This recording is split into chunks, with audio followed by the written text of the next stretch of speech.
Hi, I'm Jeff from New York. Please like and subscribe.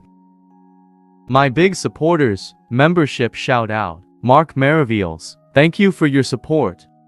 Young Billionaire, Season 2, Episode 11, I apologize for my mistake. Jeff drove his expensive Ferrari along the road, leaving all the other cars far behind him. He returned to the Green Island Garden District and parked in front of the villa before going inside and falling asleep.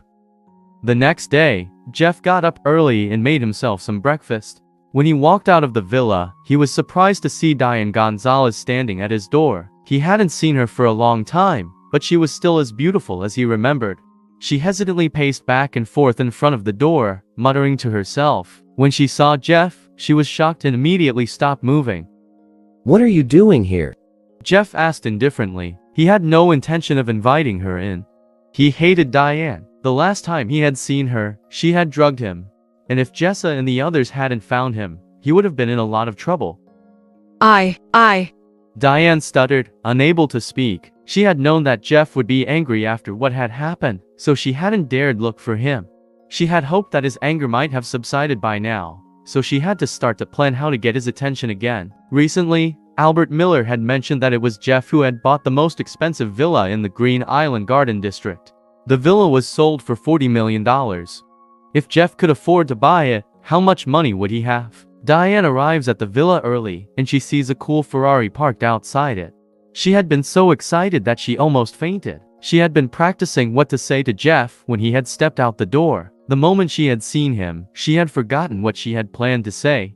Well, if you have nothing to say, then please don't loiter in front of my house, Jeff said, turning to walk away.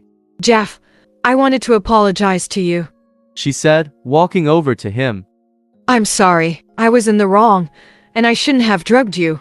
Diane was a smart woman. Jeff already knew that she had drugged him, so there was no point in denying it. If she lied again, he would be disgusted with her, so it was better if she admitted it. Fine, you've apologized. You can go now, Jeff said, his attitude softening a bit. Diane had admitted to her mistakes, which redeemed her a little in his eyes. Jeff, Diane said, raising her head and looking at him with a serious expression. When I drugged you, it was because I was forced to. So someone was pointing a gun at your head and forcing you to drug me? He asked sarcastically. No, Jeff, please listen, she said, shaking her head. I asked you to pretend to be my boyfriend to make James give up on me. I thought James would be angry after he found me on a date with you. I never expected him to be even more determined to be with me. And I panicked. I felt that if I took things further, he wouldn't be able to accept it, and he'd leave me alone. So you decided to drug me? Jeff asked in a flat tone. Diane lowered her head and nodded. Please don't be angry, she said.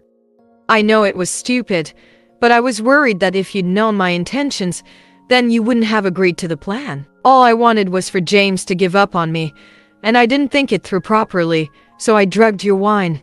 She sighed. But don't worry.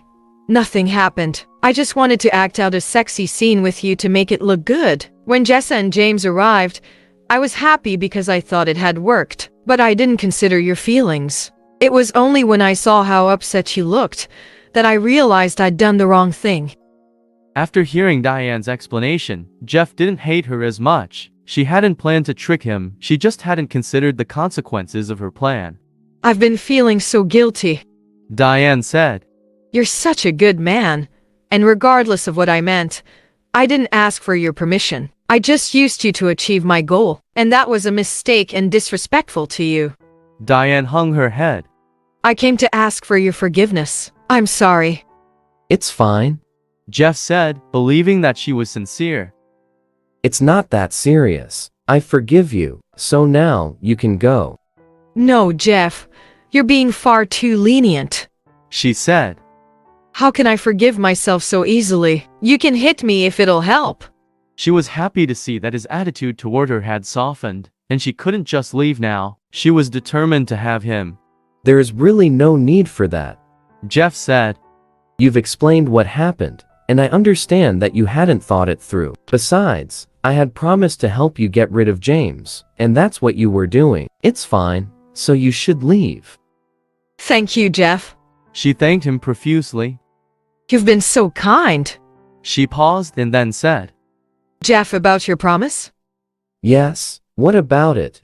Jeff asked, feeling like he had dug a hole for himself.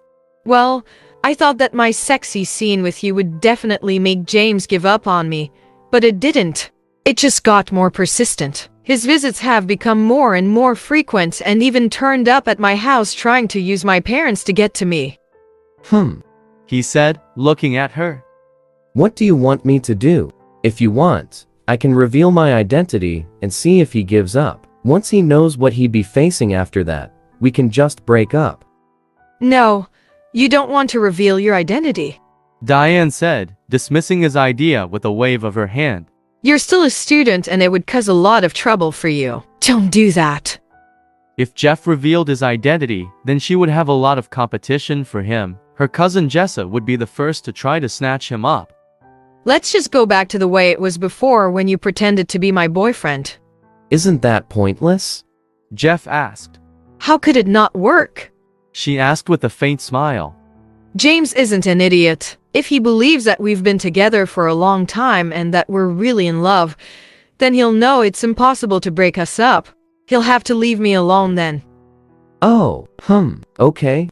Jeff agreed with a heavy heart. Diane smiled beautifully as she looked at the fancy villa and the Ferrari sports car outside. Jeff, this place is beautiful, and the Ferrari looks really cool.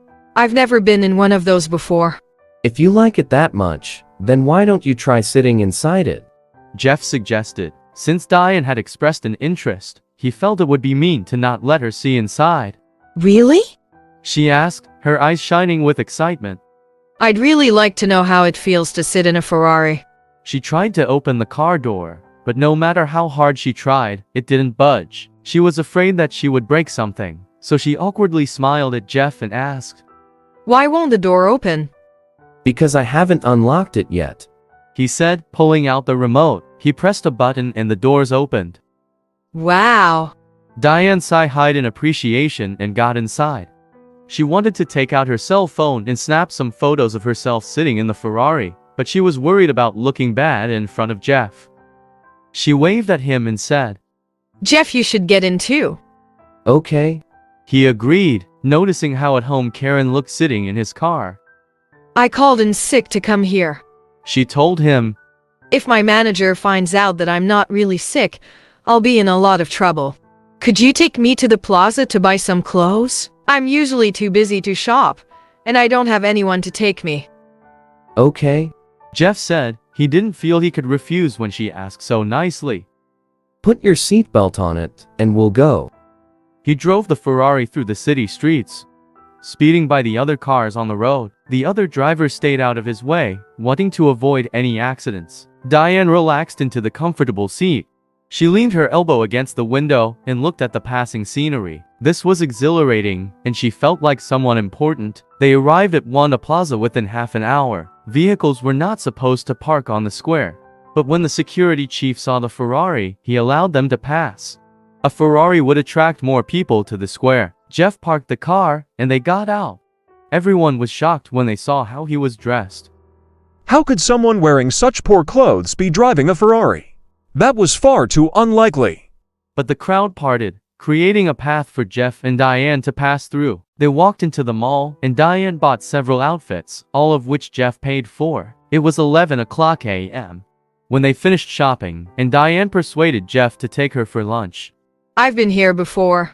She said as they walked into a restaurant. The food here is delicious. Diane. Just as they walked inside, a woman's voice called out. Diane's heart sank as she looked over and saw her mother staring at her with an angry expression.